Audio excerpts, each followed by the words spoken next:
Talking to Graeme Nicholson at Ballarat about the Ballarat store cattle sale today. Yeah, Graeme, what was the situation then today?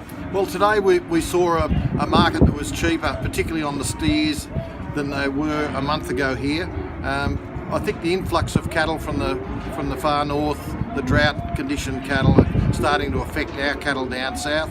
They're coming down in droves, and it's really making it hard for the local cattle to maintain that consistent level that we had over the last 3 or 4 months. And so the heavier cattle, how? Well, the heavier cattle all ranged mainly from about 420 to about 550 kilos. They were ranging from about $2.75 to about $2.90, whereas a month ago they were in the $3 a kilo bracket. A couple of the bigger feedlotters were here, but only bid spasmodically, didn't buy a lot of cattle, which a month ago they bought a lot of the cattle.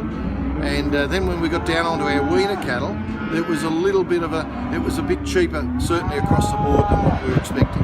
What about the heifer section then? Well, I was quite pleased with the heifer section, particularly on the very good drafts of breeders Angus heifers. I thought they sold very well. In fact, I thought they sold better than the steers. Yep. And there was a few cows and calves? Yes, we particularly had a line of Charolais heifers with calves at foot that it was consigned from a vendor up around Forbes in New South Wales.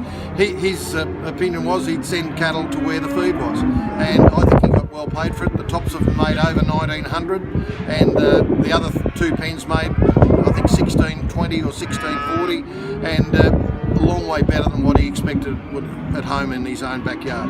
A few cattle heading to South Australia and Tasmania? Yes, there was a good order from South Australia to buy the better end of the Angus steers for a feedlotting order, and that helped us right through. Thanks, Graeme.